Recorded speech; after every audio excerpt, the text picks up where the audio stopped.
Estefa, ahora vas a poder preguntar lo que hablábamos hace 2 días atrás. ¿Cómo no? Bueno, le comento, no sé si me escucha Javier. Sí, creo que ahí me Sí, escuchó. Nosotros habíamos abordado hace un tiempo acá, yo me ocupé específicamente de investigar acerca del reglamento del pueblo de las misiones, lo trabajábamos acá en el grupo. Si querés dejamos la pregunta para el final, pero Para el final, para que sepa, sí, sí, sí. la dejamos para el final, pero Sí, sí. seguí con el programa religioso. bueno, correcto, correcto. Todo esto que estoy señalando así de manera, digamos, desordenada, en realidad apunta a señalar múltiples relaciones del movimiento revolucionario con la religión y con los jesuitas.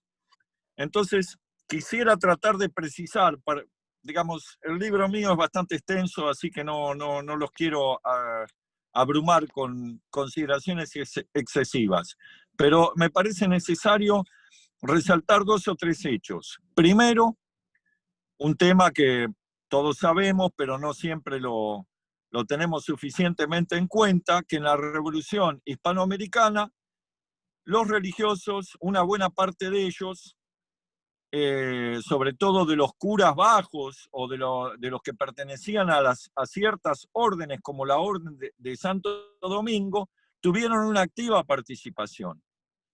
Mientras que las jerarquías, como sucedió con el obispo Orellana o con el obispo de Salta, estaban en contra.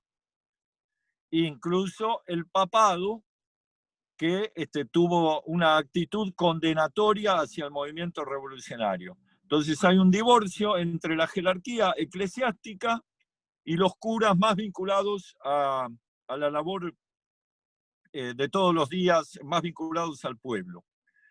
Y entre esos curas y esos padres, hubo varios de la orden de los dominicos que tenían estrecha relación con la familia y la figura de Manuel Belgrano. Manuel Belgrano, su padre Domingo, venía de Italia y pertenecía de familia a la orden de Santo Domingo. Él había sido incluso prior de uno de las, había tenido un grado importante dentro de los colaboradores legos, digamos, de la Orden de Santo Domingo, lo mismo que la madre de Belgrano, ambos. Y todos los hijos, incluso cuando se instalan en Buenos Aires, lo hacen en la calle de Santo Domingo, que hoy llamamos Avenida Belgrano, enfrente o en las cercanías digamos, de la sede de la Orden de Santo Domingo. Y todos han sido enterrados allí, inclusive el propio Manuel Belgrano. Entonces tenemos una situación en la cual eran prácticamente militantes de la Orden de los Dominicos, toda la familia de Manuel Belgrano.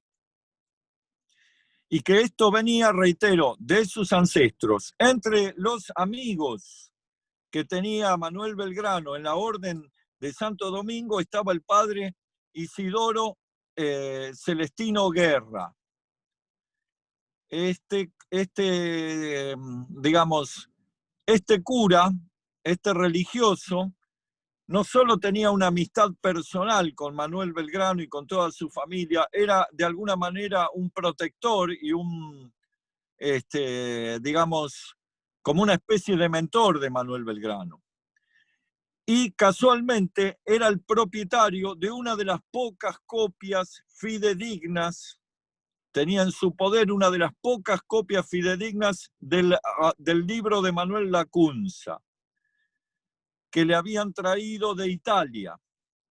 Entonces, es quien provee la copia base, para, junto con otros elementos que se van recolectando para reconstruir y llevar adelante esta edición que se lleva en 1815 en Londres. Otras figuras relacionadas al movimiento revolucionario que tienen relación con el Lacunza y el lacuncismo son, por ejemplo, el cura Gorriti, el deán Gorriti, quien bendijo la bandera el 25 de mayo de 1812, y que en sus memorias escritas, cuando fue expulsado de Salta en el curso de la guerra civil entre unitarios y federales, porque él era unitario, y muere en lo que luego fue Bolivia, escribe, deja antes de morir sus recuerdos y hace algunas reflexiones sobre el estado de la educación, una obra muy interesante que toca el tema de la educación y de la formación del pueblo, que fue publicada en Chile, en las imprentas del Mercurio. En esta obra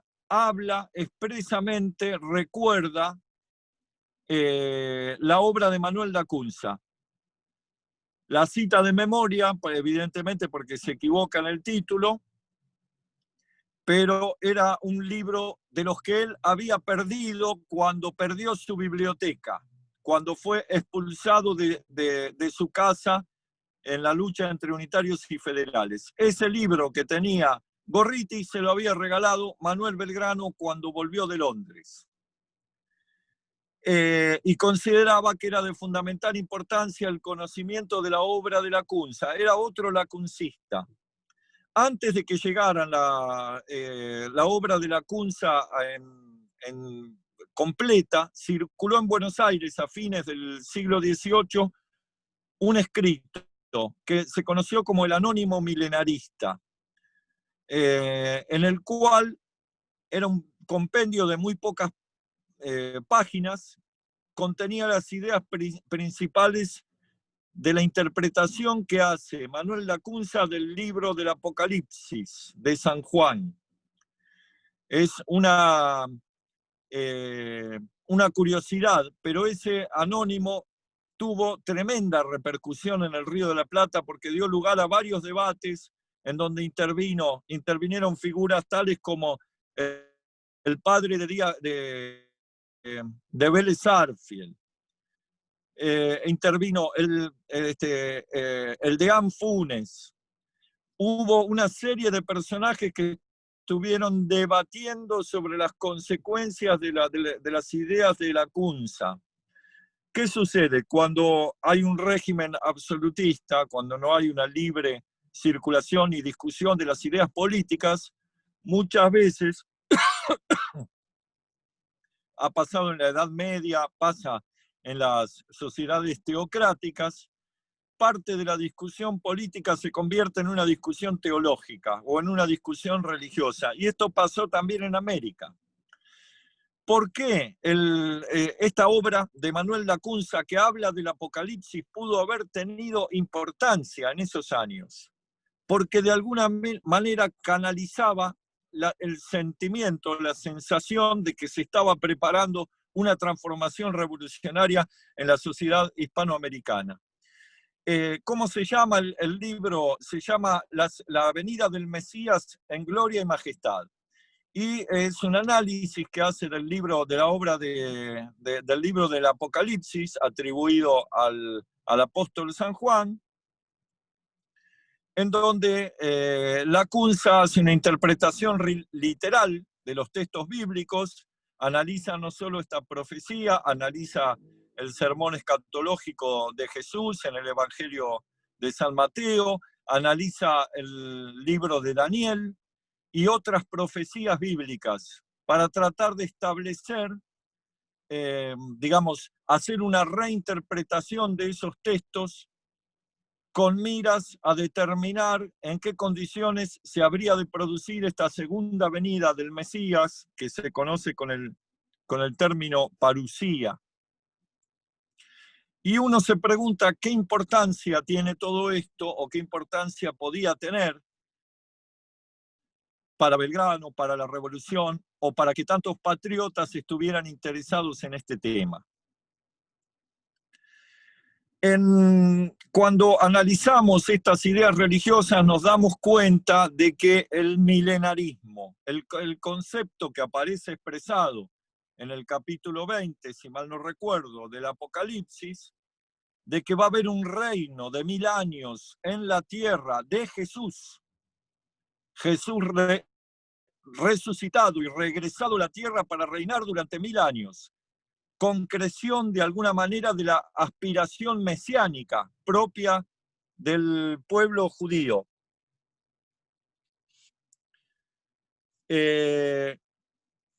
Entonces, cuando rastreamos la historia del cristianismo, descubrimos que estas ideas milenaristas que siempre estuvieron, generalmente estuvieron asociadas a movimientos reivindicativos, sociales, reivindicativos de los pobres o de algún sector de la sociedad, en el caso de los judíos, una nación oprimida, en el caso de los primitivos cristianos, generalmente estaba asociado a los estratos más humildes del Imperio Romano hasta que logró oficializarse como religión. En el curso de toda la Edad Media vemos el milenarismo surgir y resurgir, no en la iglesia oficial, aunque también tuvo su expresión, sino fundamentalmente en movimientos populares que estuvieron asociados con reivindicaciones contra las autoridades en todo el curso de la Edad Media. Y hubo varios movimientos de revoluciones campesinas o rebeliones campesinas que estaban encabezados por milenaristas. Incluso en las guerras de religión, en las guerras campesinas en Alemania, al mismo tiempo que surgía el movimiento de Lutero, el movimiento protestante, al mismo tiempo también surgió un movimiento campesino milenarista encabezado, no recuerdo en este momento Thomas Müntzer, encabezado por Thomas Müntzer. Entonces vemos aparecer el milenarismo constantemente vinculado a estas luchas. Incluso en América, justamente cuando se produce la expulsión de los jesuitas, hubo varios movimientos a posteriori de los indígenas para buscar en el seno de la selva amazónica la Nueva Jerusalén. Esto es curioso, ¿no? Cómo las prefiguraciones del Apocalipsis son asumidas por pueblos oprimidos que habían recibido esto de parte de los jesuitas y que tomaban la utopía mesiánica, la utopía de un tiempo mesiánico, como una inspiración para tratar de escapar a la selva y liberarse de sus opresores. Este mismo sentimiento de la búsqueda de un tiempo mesiánico prometido aparece como un elemento de mucha fuerza, un componente muy fuerte como un trasfondo que sin duda tuvo algún tipo de influencia en la inquietud revolucionaria. Sin duda fue vista, esta parte de la obra de Lacunza, que no es ni más ni menos que una reinterpretación del Apocalipsis, ha tenido un costado atractivo para quienes en América se sentían también oprimidos y también aspiraban a una nueva Jerusalén, a un tiempo nuevo en el cual se superaran las injusticias a las cuales se encontraban sometidos los pueblos americanos. Yo creo que esta es la principal explicación de que una obra religiosa que habla de un tema escatológico que parece muy alejado de la realidad cotidiana, pudo haber tenido un grado importante de atractivo sobre los dirigentes revolucionarios, algunos de los cuales eran muy religiosos, como el caso de Belgrano, y otros no. Bueno, esta es una de las explicaciones que yo quiero dar a esto que parece como una curiosidad. Pero hay otra explicación que tiene que ver con la importancia del movimiento jesuita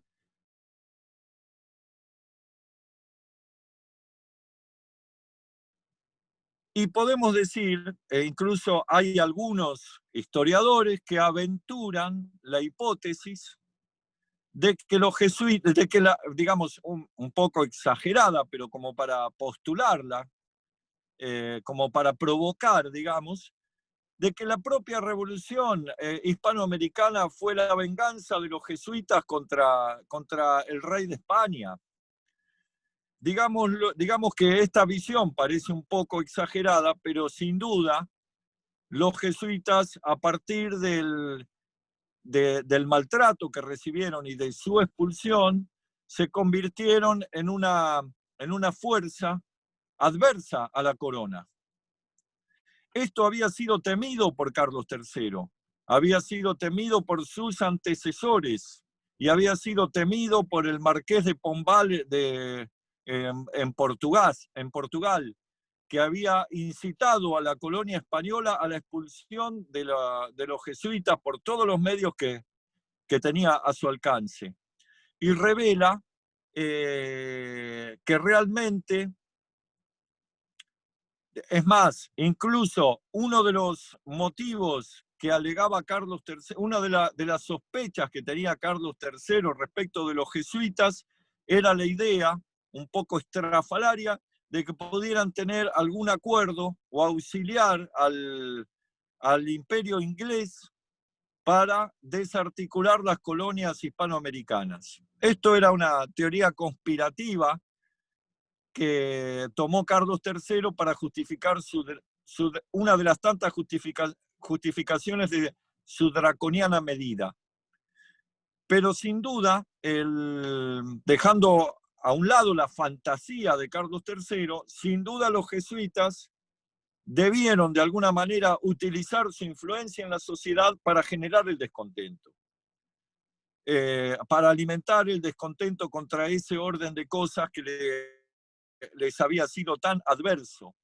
Entonces, creo sin duda que no hay que subestimar la importancia que tuvo la influencia jesuítica en promover el descontento que las malas medidas de gobierno que llevó adelante el despotismo ilustrado en América y las reformas borbónicas ya de por sí alimentaban cotidianamente, ¿no?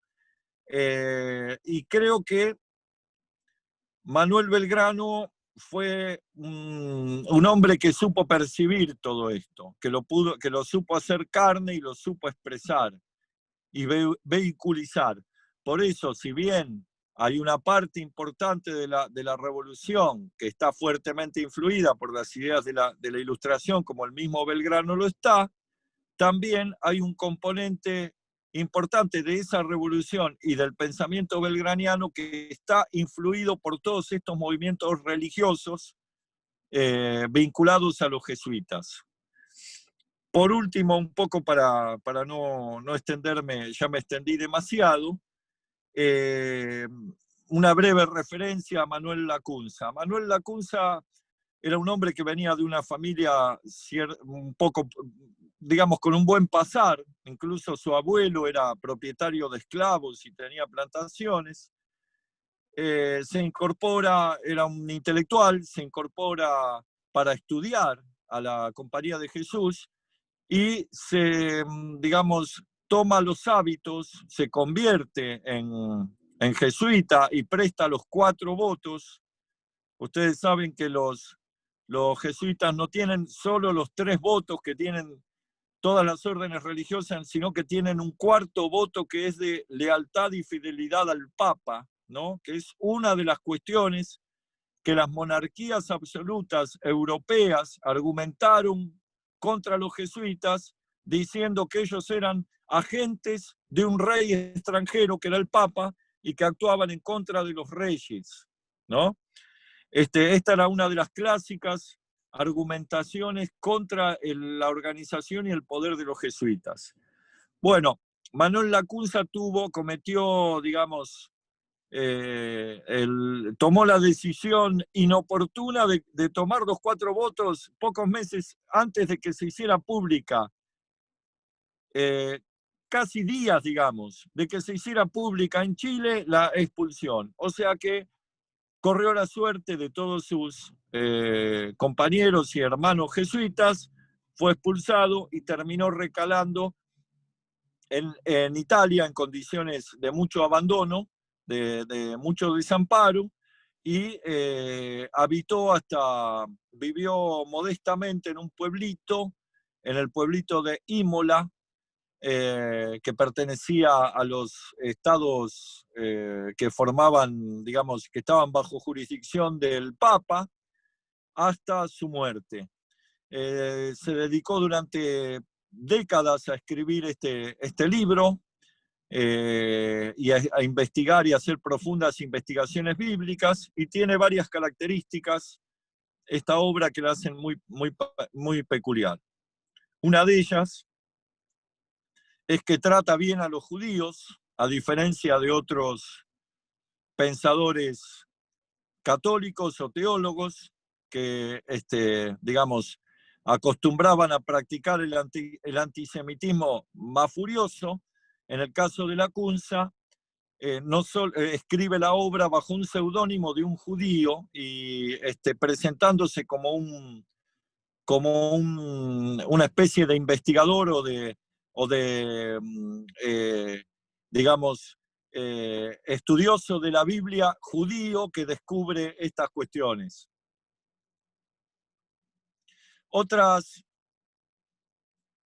Hola, me siguen escuchando, pero me parece que estoy perdiendo. Sí, se escucha, se escucha. Otras cuestiones vinculadas con el desarrollo del pensamiento de Lacunza tienen que ver con la búsqueda de una interpretación literal sin entrar en confrontación abierta con la Iglesia y con el Papa, pero sin duda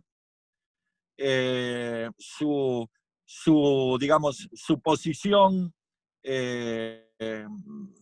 digamos, apelando al racionalismo y apelando al sentido crítico, chocaba muchas veces con los dogmas que defendía la Iglesia. Y esto llevó a que finalmente en el año 1824 el libro de Lacunza fuera incorporado al índice de la Inquisición y que resultara desaconsejado para su lectura por un buen católico.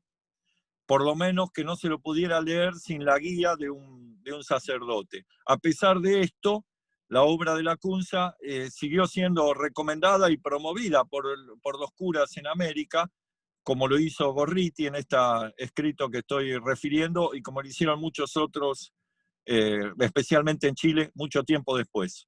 Bueno, no sé si voy a intentar concluir aquí como para dar lugar a un intercambio. Está perfecto. Bueno, en primer lugar, quiero felicitarte en nombre de la asociación. Me pareció muy interesante todo lo que comentaste acerca de Lacunza. Y bueno, mientras escuchaba pensaba, bueno, ¿qué puedo preguntar? Iba a preguntar que contara algo sobre él, pero como al final profundizaste sobre su vida, quería volver un poco para atrás. Y como yo te comenté, nosotros estuvimos investigando un poco sobre el reglamento para los pueblos de las misiones. ¿Vos de dónde sacaste que era el primer antecedente constitucional? Me interesa eso. ¿De qué fuente pudiste extraer eso? No, el tema es el siguiente. Obviamente hay muchos antecedentes constitucionales que podemos tomar como tales, distintos decretos de la primera Junta de Gobierno, pero es el primero que se refiere a el reconocimiento de derechos a los indígenas y que trata de cuestiones que podríamos llamar de derechos individuales y de igualdad, ¿no? Este reglamento data de diciembre de 1810, es decir, a poco de haber asumido el gobierno patrio. Está Belgrano en las Misiones, en su conocida expedición al Paraguay, y se dice que mientras se preparaba para digamos, cuando se asentó después del cruce del río Paraná, le dio la puntada final a este reglamento que él ya venía preparando, que venía preparando en los días previos. Si se llega a cortar porque me quedo sin batería, me vuelvo a conectar. ¿Alguien más quiere preguntar? Sí, yo preguntar, ¿qué era el anticristo o qué era el anticristo para el milenarismo? Bueno, esto es muy importante. Este tema me parece muy importante porque también se vincula justamente con estoy intentando conectar para no quedarme sin batería. Se vincula también con el atractivo que pudo haber tenido la CUNSA para los sectores revolucionarios.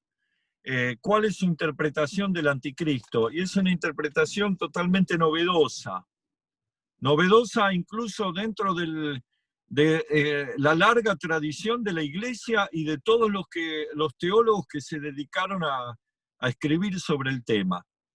El anticristo tradicionalmente había sido asimilado a la figura de una especie de rey o de alguien poderoso que se dedicaba a combatir a Cristo, ¿no? Y a las doctrinas cristianas. Su actuación iba acompañada de una serie de fenómenos que tenían que ver con la apostasía, con el abandono de la fe y con una serie de falsos milagros y de prédicas engañosas. Lo cierto es que las menciones que se hacen del anticristo en el Nuevo Testamento son contadas.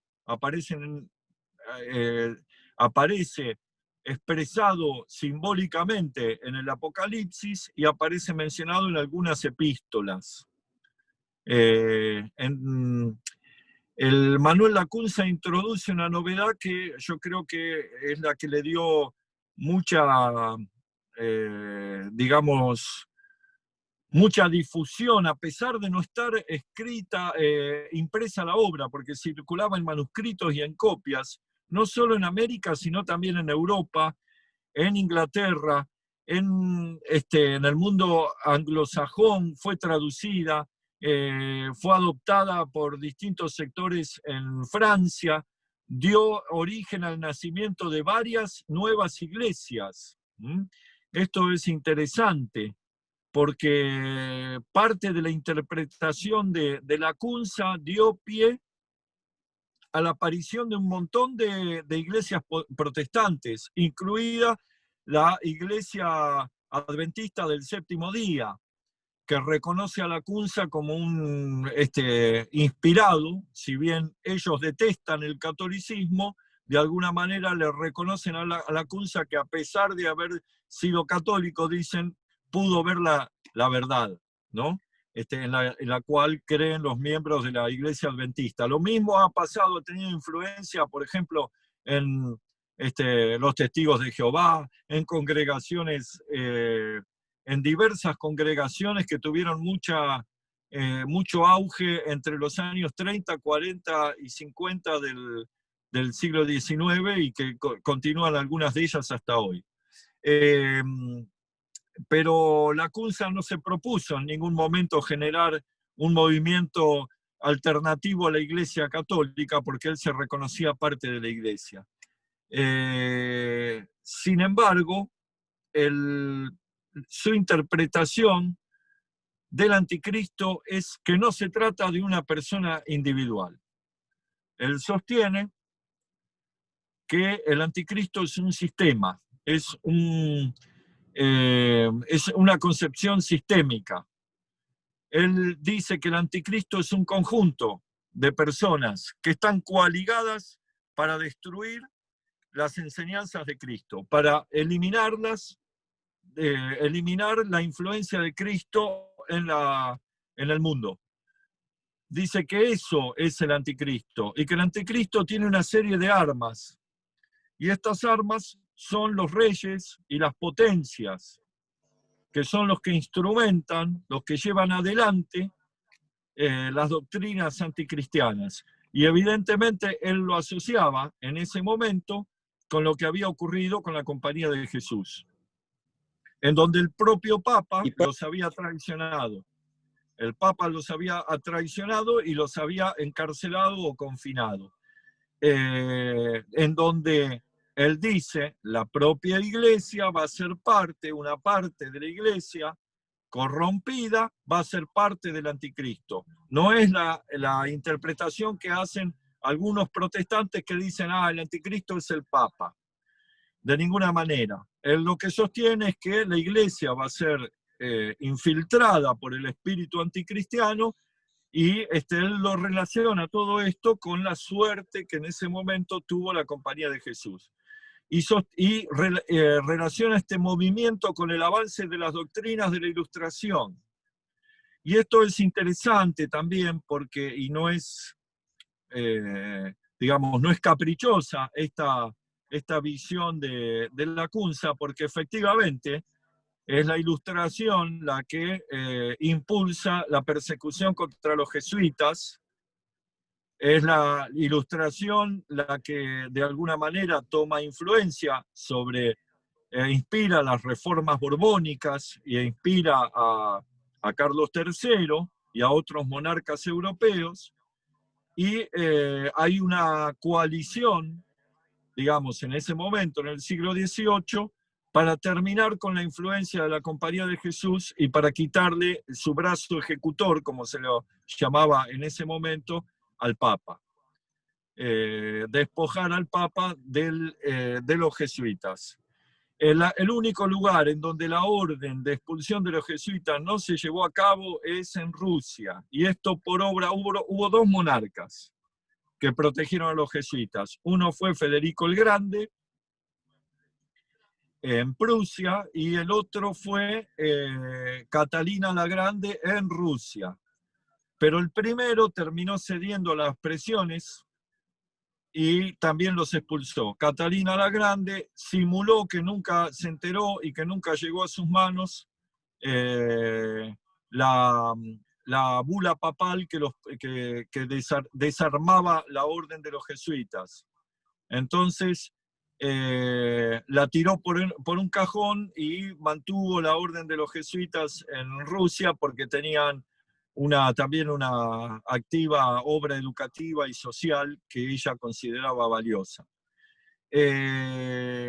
Entonces aparece todo este pensamiento de Lacunza asociado con una repulsa al movimiento de secularización que promueve la Ilustración, y tengamos presente también que la Ilustración no solo promovía mayores libertades, no solo representaba las aspiraciones de la burguesía ascendente en ese momento, sino que realmente veían a la Iglesia como uno de sus principales enemigos. Y uno de los objetivos del movimiento de la Ilustración era desarticular o combatir en la mayor medida de sus posibilidades la influencia de la Iglesia y del cristianismo. Y esto, digamos, se puede verificar fácilmente. Si bien muchos de los pensadores o promotores de la Ilustración simulaban ser cristianos, en realidad estaban promoviendo y intentando desprestigiar no solo la Iglesia, sino también la figura de Cristo. Pensemos nosotros como historiadores, hay un hecho muy curioso que se produce a partir de la Ilustración. Se pone en duda la existencia de Jesús, la existencia histórica de Jesús. Esto es una idea que es difícil que quepa en la cabeza de ningún historiador, porque hay sobrados testimonios de la existencia de Jesús histórica. No estoy hablando de la fe, sino del personaje histórico.